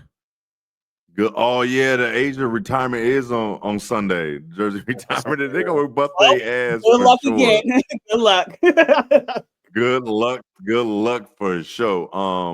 Real quick before we move on from South Carolina and going on to unrivaled business, real quick. I noticed something watching LSU. First of all, when you watch teams like Notre Dame, you know who the best player on the court is. For that team. When you watch USC, you know who their best player is. UConn, you know who that best player. Even Texas. Shit, South Carolina, you probably know who their best player is. But when we watch LSU, and everybody always talking about Big Four, I don't think she's the best player on their team, and she never plays like it. And I think it's time to stop saying she pro ready when it never seems like I don't think she is. You know what I'm saying? Like is it just me? Or I just don't, and it's lesser competition. When I watch, I always see Morrow going crazy. I feel like she hasn't improved her game. Am I missing something there? Well, Flaw had a pretty good sophomore year. I'll give her that. When you look at how she played her freshman year compared to last year, which was the sophomore year, like you could definitely see the improvements. And I still think that she's a good player. I think she's averaging like 21, 22 a game, honestly. I don't think she's not a bad player. Yeah, I don't think she's a bad player. But it's just like, I feel like they got her in conversations that she probably shouldn't be in right now, or saying like she can come out right now. I don't think she can come out at all. You know what I'm saying? No doubt. Oh, they definitely gonna be. They definitely gonna be on our. They always gonna. LSU fans probably don't like us. Let's just start there. I don't give a fuck, hell. I hate you. We don't honestly, care. But you also gotta be. I'm saying, you also got to be real though. I mean, she did not play well against South Carolina. And not a good game whatsoever. She's looking tired. She was gas at halftime. Exactly, but I mean, and those are games that you got to get up for. Like, you know what I'm saying? Like, and honestly, y'all had an extra day to prepare. That's the crazy thing. Like, the game was originally on Thursday. They rescheduled it to Friday because of the snow and everything. Y'all have an extra day to prepare and get ready for this matchup, and y'all just didn't prepare. I mean, look, they did have a really good first half. I'll give them that, but it's always, like I said, South Carolina, you have to pace yourself, honestly. And like South Carolina is one of the best, if not the best, third quarter team in the country. So like once they get out every time. Exactly. Like, once they get off to the races in the third quarter, there's really no looking back, honestly. But look, Big Four definitely did not have the best performance, honestly. They started off well though. Like the first quarter, she played well. And then she did. She's nowhere to be found. I feel like I see that happening a lot with her. I feel like that should happen a lot with her, but yeah. I don't watch. You got anything on her before we move on? Yeah, I don't watch LSU a ton, so I don't know. But the few games I watched, I think I've watched 3 games in totality this year, with them, and y'all just been lying to me. I would assume because people are saying that she can go to the WNBA right now, and that's just not true. I'm not saying that she's a bad player. Do I think that she will make it to the league and stay in the WNBA? Absolutely. But I think that she definitely needs that another year. Like, I think that it would be a poor choice for her to go now. Like, she's not ready. Like, it's clear she's not ready. If you can't If you can't show out against these college kids, what the hell you think you're gonna do when you go against grown women with kids that gotta make sure that they stand in the league, that gotta secure their spot in this league? Gimme. Like what you think you're You gonna hear go me? what you do against Mama Strength? It's a battle in the guard one night. You that tired already? You that tired in the first half? What you think gonna happen when you get to the WNBA pace? Baby, you ain't ready, and that's fine. Look, you're not ready, and that's fine. There's nothing wrong with that. But like, I think people have to stop being disingenuous and putting her in those conversations, because that's not fair to her either. You know what I'm saying? Like, she's not ready for the WNBA, and that's fine. It's not a lot of. It's not a lot of go early. It's what, Jewel? Who else? Outside of Jewel Lloyd, who else went early? I don't know if they show still in here, but outside of Jewel Lloyd, I don't know. I can't remember anyone else really going. Did Jackie go early? No, I think she did. I don't remember. I can't remember. Jackie sounds like she went. That sounds like she went. I could, but only thing I can think of is Jewel as well. I know for sure Jewel went early. Yeah, Jewel definitely did. Yeah, for sure. So it doesn't happen. You know what I'm saying? It doesn't happen that often. It has to be like a very special situation, and this isn't that. Now, do I think she will be better next year? I do think she'll be better next year, because if you look at her numbers, Jackie, yeah. Okay, so Jackie did go. Okay. So, but if you look at her numbers, every year Big Four has like progressed. So I do think I think she just needs the extra year. There's nothing wrong with that. Yes. But also that's basically what I'm saying. They've been lying. That's the thing. I mean, she definitely did it to herself too, because even on her podcast, she was hinting at leaving early, and I was thinking like, nah, like I think you need. She to go 4 did. years. No, there's nothing wrong with playing 4 years of college to get ready for the pro. I don't understand why people do that. Same thing with the she's NBA. already making money in college, so what you in a rush for? Outside of one not wanting to do schoolwork, Exactly. I mean, I get that, but what you in a rush for? You already a millionaire in college. They ain't doing no damn schoolwork. Shit. Facts. They weren't doing schoolwork without NIL. Listen, before we move on from LSU, Anissa Morrow, baby, I'm not sold either. I'm not. Oh my God. Oh my God. I'm just not. I love her off. I love her defensively. Great rebounder. Great knack for the ball. Fast second jump. Love it. Would make any team better, right? But then when you look at the offensive side, she was missing like bunnies. Angel Jr. Oh my, like literally. What'd you say, Jay? You say what? You said Angel Jr. That's right. It was definitely giving a little AR. It was definitely giving it. But so this is my issue, right? So if you're struggling to score against college kids, you're transitioning to the W where you're an undersized big. You know what I'm saying? Like, you're literally an undersized big. What you gonna do? So I'm very worried. I'm concerned now. I don't watch her enough, but I'm concerned for real. Listen, she has good positioning. Hold on. She has great positioning, but then she do a move and just throw that bitch up. Like, what the fuck is that? She's rushing. She's not taking her time with it. There's no patience. No patience. But also, Angel Jr. But also, you know, it's crazy low. I remember last year when she was playing next to Angel, they were saying she was better than Angel. At points in the season, she looked better than Angel. She did at some point. At points in the season, but not consistently. Yeah. But that just goes to show you how important Angel was to that team. You know? Yeah. Especially from a rebounder perspective. But I have no slander for Michaela Williams. I like her. I have no slander. Yeah, that's the only person I'd say.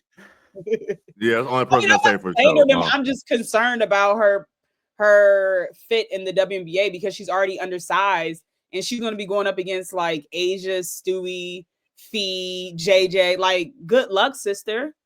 And this is the same player that like people want Chicago to go. No, she's what, 6'1"? She's like 6'1". Listen, if the sky grabbed her, I would lose my goddamn mind.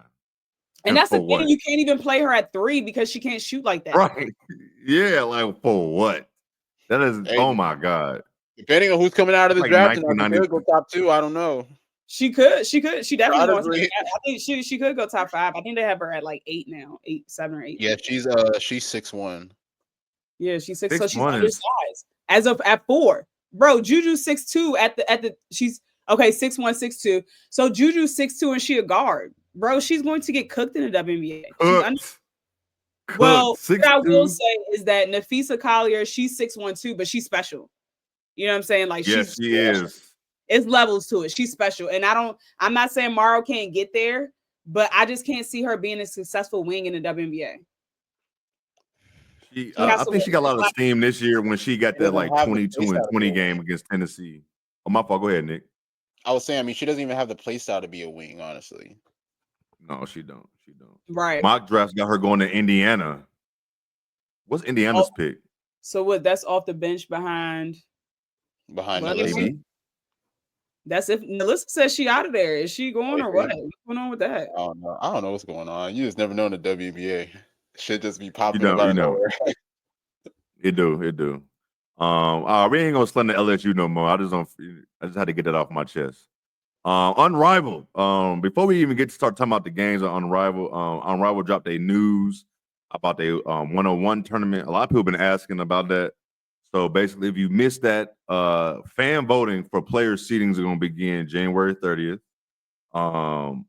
The competition going to start on February 10th with a pool of 350,000.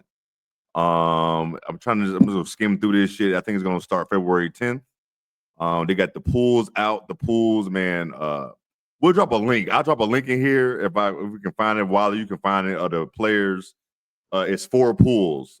Somebody on Twitter asked me, "Where's Angel?" I thought it was a joke. I don't know why would you. I don't know. I had to make sure this was the same Miss Reese who was talking about. That was what? Yeah. That's definitely who it was. I said this is the same Angel because why would she be in one-on-one tournament? But that's going on. It's more rules. It's so much, but it's going to start. And I like the fan voting or the player seating for the fan. But that's pretty cool. I like that dynamic to it. But real How many quick, times can we vote? I don't know. It don't say, Hold man. on, I didn't read the rules. Now, what's the fan vote? Explain it to me. Shit. So basically, the fan voting starts January 30th. So let's see. We're voting for who plays each other. The voting period begins for player seedings. Yeah, so I guess we're gonna vote for the seeding. So I'm gonna go through it real quick. Pod A got Shakira Austin, Ray Burrell, Natasha Cloud, Chelsea Gray, Jewel, Azurá Stevens, AT, and then the 8th seed gets a bye. I don't know. I don't understand that. Pod B is Nafisa, Tip, Ryan Howard, Lexi Hull, RJ, Katie Lou, Court, Jackie Young. Pod C got AB, Jordan Canada. Jackie playing and her ass ain't played all season yet. I'm saying, what the hell? Hold on. Hey, yo, that's correct. I know. Pod C is AB, Jordan Canada, Kai, Aaliyah Edwards, Alicia Gray, Marina. I don't know if she's gonna play. We ain't seen her all this whole time. Kate Martin and Stewie, and then Pod D is Dejanay, Sky, De'Erica, K Mac, Arike, Satu, Brittany Sykes, and 8th C gets a bye. Did I miss somebody that I think was not going to be? Wait, which part of Skylar into you? Pod D with Dejanay. Y'all already know what matchup I'm looking forward to. If y'all just got to go off the rip, who y'all think gonna win? Just a guess. Who y'all think gonna win? Chat. Y'all, who y'all think gonna win? Between like the I'm going with just in the whole thing.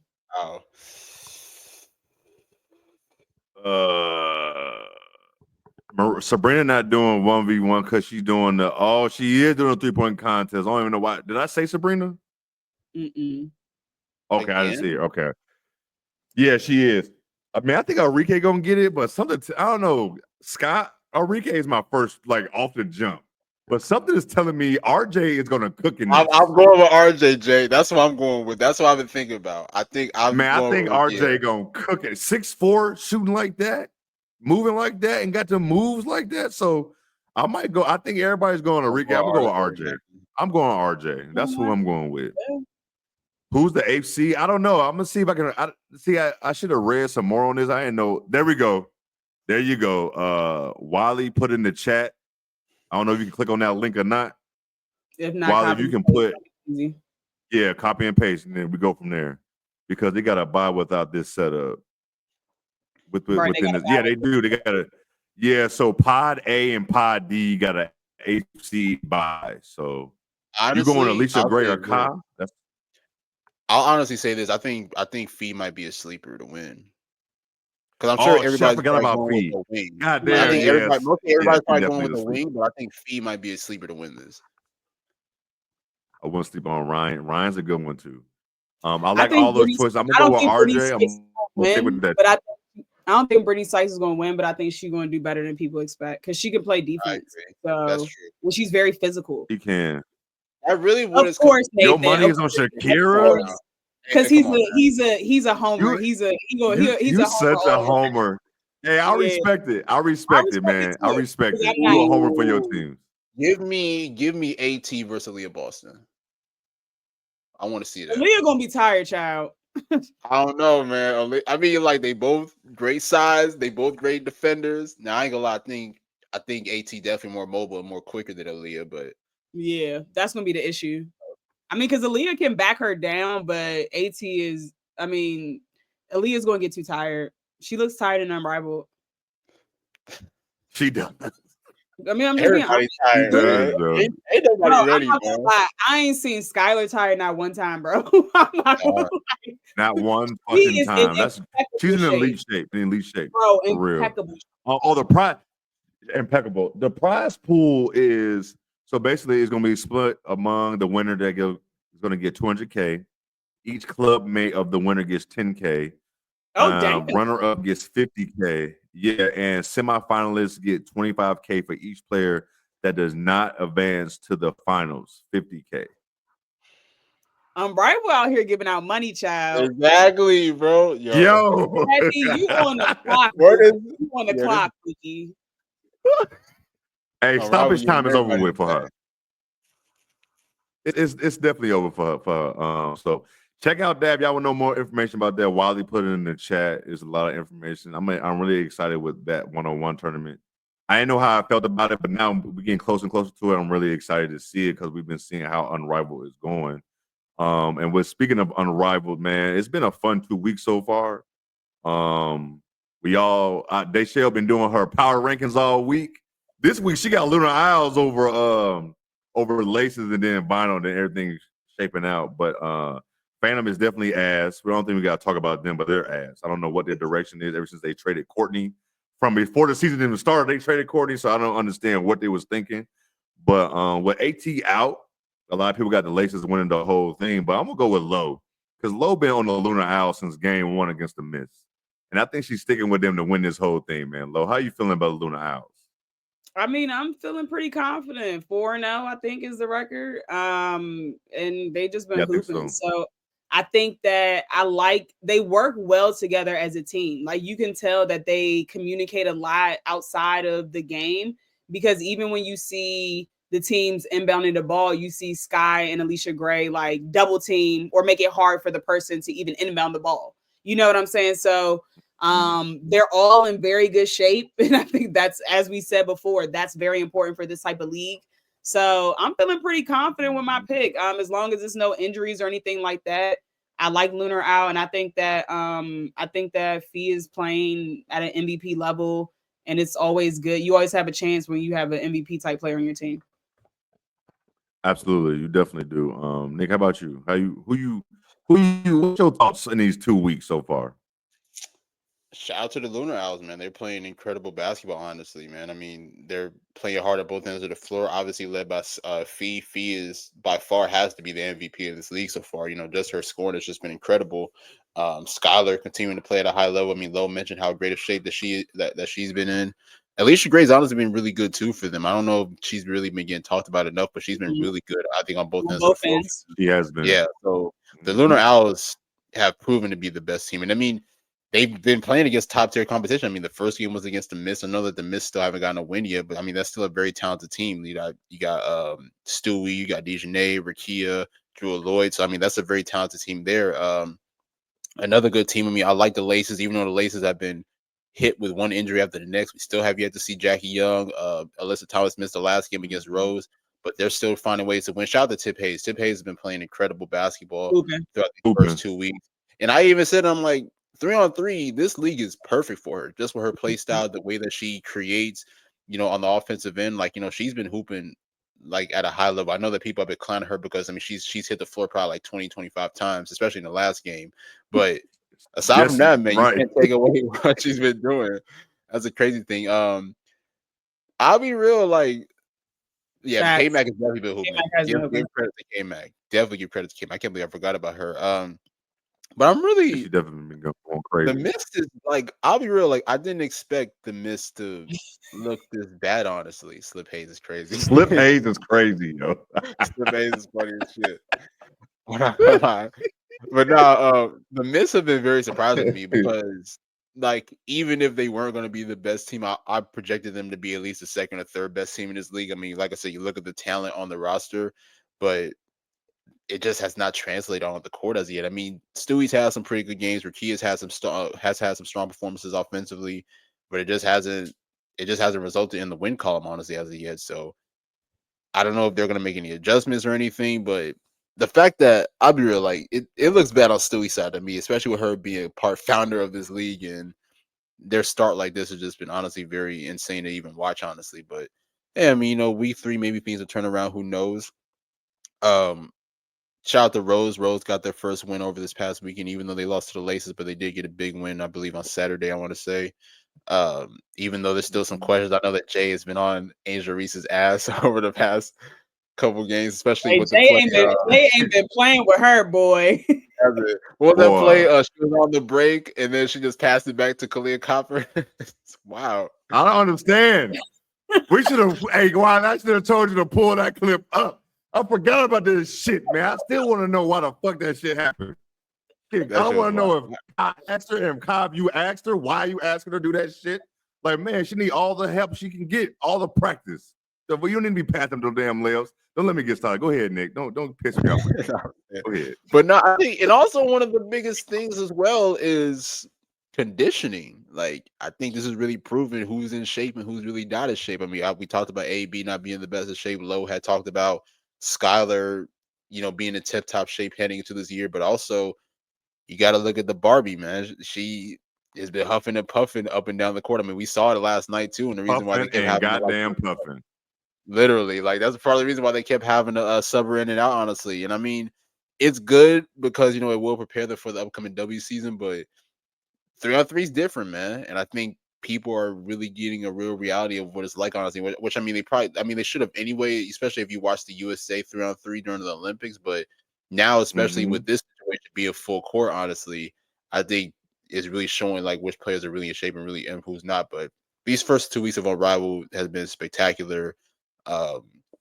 It's definitely, I want to say it's caught me by surprise, but honestly, I mean, just to see how elite this league has been and just how talented, or just how, how these players have been competing on both ends, honestly, it's just been amazing to see. Absolutely. And also, if you man, y'all saw that clip that we had from Nick talking about Tanai Latson. We do playbacks for all the Unrivaled games, and it'll be lit in there. And we're gonna be back on Friday for that shit too. Because we got Phantom versus Rose, the first game at 7:15. Rose should beat Phantom for sure. And we got Lunar Isles versus Laces. I hope AT is back for that game on Friday. Because I don't want that game to happen without her, but it's still gonna be a great game. But I've been having fun with this with Unrivaled. Like, it's more than we thought was really gonna be happening, like more than we expected. But I've been enjoying it. I've been enjoying coming and doing playbacks for this because y'all been enjoying it as well. But on Angel real quick. Listen, she's good. It's just certain things, she's getting exposed. This is kind of like how we were saying before this even started. Like, why would we want to see Caden Clark in this? Because her defense is not good. Like, Angel was saying that her feet are slow. She gets beat a lot in this because her feet are slow and she's tired. So, then this is going to help these ladies going into the W. So, it's been fun these first 2 weeks. Hey, if you've been following me, I've been trying to give y'all all the updates possible. I've been enjoying this shit. This has been really fun. This 3-on-3. It's just more hoops to watch over and over again. But man, I don't got shit else from these first 2 weeks. Going on. I want to see Phantom. I want to see Phantom get better, but they just bad. Nah, I think it's. I want to see Phantom play. Honestly, like, I hate watching the games that they're playing. I don't like watching. They're bad. It's bad. It's like so really bad. It's so bad. It's so bad. And now we got them in rows. So you just never know. You know, them at two least for teams seem Rose, like the most dysfunctional. Chelsea make a cool pass or Kai do something spectacular. Yep. But Wiley got the clip ready. Go ahead. Play the clip, Wiley. Wiley, play the clip for sure. Damn, Angel, you wasn't even trying to rebound. Look at you doing. You can't be tired already. Ooh, get D as I'm talking shit. Good D. What the fuck is y'all doing? Oh my God. Yo, I didn't know what the fuck was going on.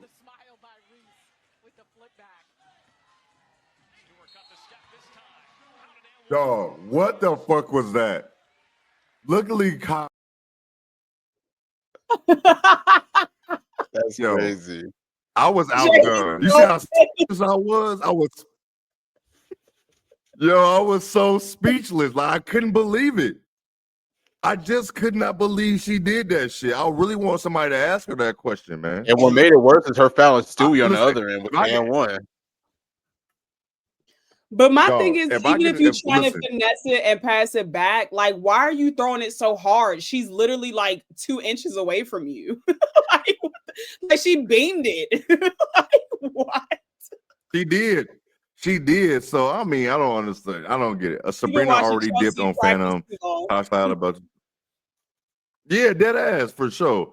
Wiley, pull up. There you go. Sabrina already dipped on Phantom, and Tosh about to play piss off the rest. Honestly, that's probably Sabrina true. Yeah, that is true. That is definitely Tosh, true. but look, Tosh better go win. Look, Tosh better go win that 1-on-1 so she don't have to play. So she gets it out the WNBA season. Look, that prize money is. You hear me? She don't want to go to Connecticut. So she ain't got to worry about going to Connecticut. Right. Going from Arizona to Connecticut is insane. Go get that 200,000, sister. How much? What was it? 200 or 250?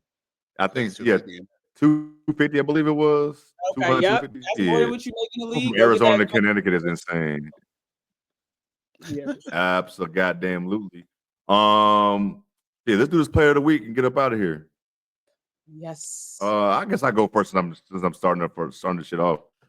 My player of the week, I'm gonna give it to I don't got her numbers up, but I'm gonna give it to Ray Burrell. I mean, her stats is not gonna look like anything. I think she's averaging probably like 7-9 points, but she's hooping. She's doing all type of shit on the court, man.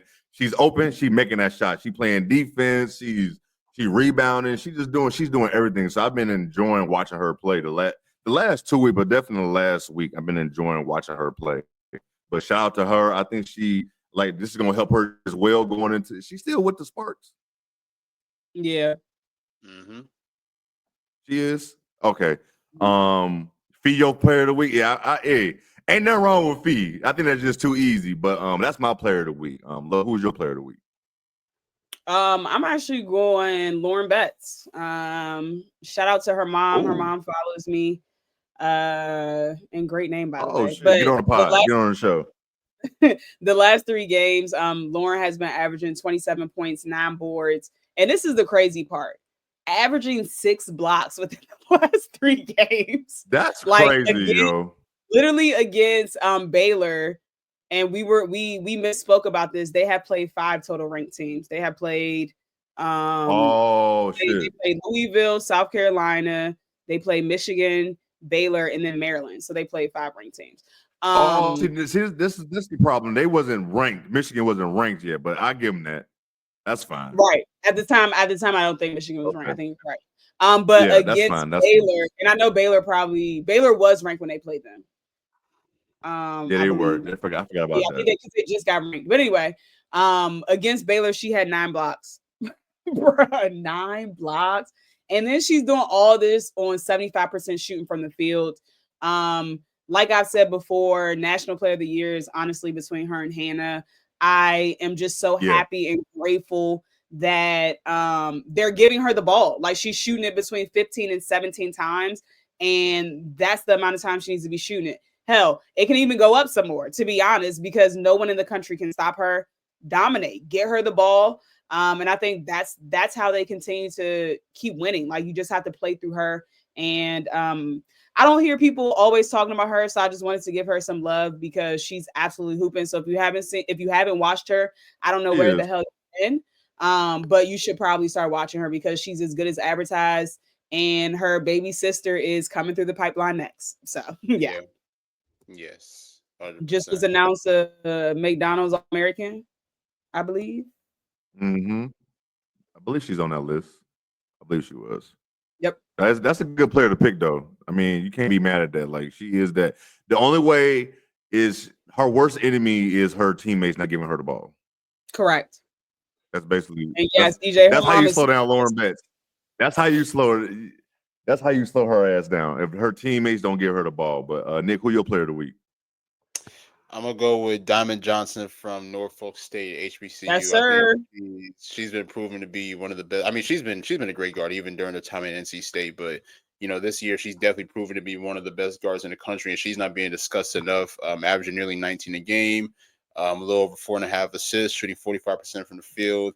It has 9 games where she scored 20 or more. Honestly, I mean, Norfolk State everybody should find a way to watch Norfolk State if you haven't yet. I mean, I think the combination of Diamond Johnson and Kara Wheeler, they've been super dominant, honestly. I know some people, they probably got their introduction to Norfolk State whenever they played South Carolina in the tournament, I think in 2023 in the 1st round. They've been on a tear, honestly, this year. So, I mean, I would definitely advise people to go watch them and Diamond Johnson. Yeah, for sure. We have both of them on my other podcast. Very solid women that, just simply want to hoop. And I love that they went, to a HBCU. And I do agree with you. Like, Diamond Miller is one of the best guards in the country, and she needs to be talked about more. Diamond Johnson is what I corrected. Awesome. Yep. Sorry. Yep. Those are great. I like that. First of all, if y'all know Nick knows so much about college hoops. He know all these players, so he gonna give us a good player of the week. Not saying me and Lo not, but he gonna give y'all some players you probably ain't never heard of at all, for sure. But those are some good ones. If you haven't heard of Diamond, you don't really know hoops, bro. I ain't gonna hold you. Yeah, no, yeah, hooper, bro. Like she's been no, hooping. yeah, she can hoop. She's numbers every year she's been in college. Like, she can flat out hoop. Like, no, yeah. I appreciate everybody being here. I got one more thing out of here. We had a 142, but real quick, man. This morning I decided to have some chaos on Twitter, and I am not partaking. Yes, you are. You told me you're gonna do it tonight, so we're gonna do it now. So I had a start, bench, and cut of Juju, Hannah, and Paige, and it lit up the community. I didn't think it was gonna light it up like this, but it lit it up. So I don't know why you didn't think it was. Why would you not think that? I didn't think it was gonna let. I didn't think it was gonna let up like this, but I need Lo and Nick to give me theirs. So Lo thinks she's funny. She's gonna retweet it and shit like that. Nah. Y'all already know who I'm picking, or y'all should. I need to know who you got. Who your start bench cut real quick before we get up out of here. Let me see if y'all actually know me. Who y'all think? What order y'all think I'm picking it in? I think you're going Juju, Hannah, Paige. No. Is the reverse? Hannah, Juju, Paige? Correct. Okay. Really? As of today, I'm not talking about like overall. Yeah. Okay. Hannah's been playing like the best player in the country. Come on, Nick. I'm probably gonna go the same, honestly. I'll go Hannah, Juju, then Paige. If we're going based off of like just this season, yes, definitely. Right, but overall, I'm going Ju for sure. Yeah, I'm going. I will say, yeah, I look at the chat. Everybody going Juju. No, y'all gonna participate, and they should definitely want to block my ass. But I was seeing, I was like going through. She's funny as hell. I saw her post where she said, "Start low, bench Nick, cut Jay." Yeah. That was funny though. That was one of the funniest Twitter followers for sure. On her feet. One thing about Dayshell, she's quick on her feet for sure. She definitely is. No, for real. But I was saying, according to Annie Sloot, wants Chicago to get an established vet with the 3rd pick before she signed. Oh, Sloot making demands. Oh, interesting. That is interesting. I would like to have some vets in the building for over there. So I'm not mad at it, but we'll see. But as I was going through all those comments and everything about that tweet, I was seeing a lot of people wanted Hannah. It was definitely Hannah or Juju for the start, but it was people. Majority of people have Paige cut unless it was UConn fans. Of course. UConn fans do not like it. They hate Hannah, and they was cutting Hannah for sure, but it was definitely starting Paige. But it was They giving mad me 'cause like Hannah State of the played their Union. ass like a month ago. Why? Yeah. Somebody tried to shit on Hannah's name. I'm like, man, do you know she was the best player on the court both Man, times she Hannah played them? busted So they don't, ass. Yeah. yeah, Don't be mad. don't Hannah hasn't disrespect lost Hannah like to that Paige. though. Hannah But hasn't lost to Paige or Juju. Yeah. She So I hasn't don't know. lost. Nick, did you give me yours, Nick? I just said it. I No, agree she with no. hasn't. Hannah, He said the Juju, same and amount. Oh, Paige. okay. I'm with you on that. I think we all in agreement there. They So gonna make sure I go. I'm going. Oh yeah, I'm gonna make sure. They said Slew talking like she. That's what they said on the timeline. I'm crying. Yeah, they did. Yeah. Yo, that's funny. Yo, Right, goddamn, she did take their chain, but Hannah walked into their trap and snatched their chain. Like, I get it. I get the hate. Like, people was real. I was busy at work, so I read some of the comments. And I saw one comment. One of the Hannah fans was like, the only one that beat both of these ladies is starting. And I was like, oh damn, Hannah has beat both of them. And Yeah, and then the UConn fan was under it, and she was like, the one that's been at 3 Final Fours. It's not the other two. So they was getting personal up in there. They was getting personal up in the comments, child. They brought up Hannah's yeah. They was definitely, it took a while, but they definitely was starting to bring up Hannah and her comments, about the community and shit like that. So I was actually, and then, arguments happened with that because people was like, keep it hoops. So I just stayed out of that. Let y'all argue amongst that. But man, this was a fun ass episode. I knew it would probably close to 2 hours. I know Low tired.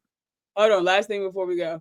Ariel Atkins kind of moves me in Chicago. I'm not gonna lie. But what does that trade look like?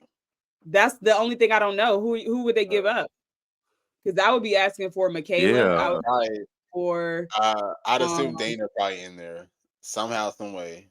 I know nobody wants Dana, but I got to read this article now. Dana in there somehow. I definitely got to read this article. Dana in DC. We're not doing anything. Want to come get a paycheck? Come to DC. We ain't doing nothing. So they ain't doing shit. Look in DC. They not tanking properly. They not giving out credentials to Low. Like, I don't know what the fuck. They ain't answering emails. I don't know what the fuck going on. Nathan, if they're trading Ariel, at this point, Ariel's the best player on the team. The best player on the team outside of Brittany Sykes, I guess. So they need more than that. Like, wouldn't she be considered their franchise? Her and Shakira. Yeah. So so they need more than the first round and Dana. You gonna have need more than that. Sorry, sister. But DJ, I did wake up. It was like 8:39 in the morning. I'm like, oh god, we doing this again, bright and early. Shit. It was before 9 o'clock. Man, I'll be up early. It was like it's not even 9 o'clock. And then he over here tagging me. I had fun. I'm gonna come up with something else. He tagged both of us. I'm like, Jay tagging us. My phone going dead at work because everybody responded. Oh my god, yeah, I had to mute that shit at some point for sure. But man, this was a fun ass episode. We almost 2 hours in there. Y'all know, like and subscribe everywhere, man. Follow, share the pod everywhere to your friends. People always ask. Every Tuesday we go live 9:30 p.m. Eastern. If you are in the Midwest, that is 8:30. If you are in the West Coast, that is 6:30. So you know what's going on. But like, subscribe. The show will be on audio at 11 p.m. every night we record, and then 11 p.m. Yeah, 11 p.m. And then the next day it will be uploaded on YouTube at 9 a.m. So till next week. Y'all can follow us everywhere. Oh yeah, playback. Oh yeah, back on Thursday.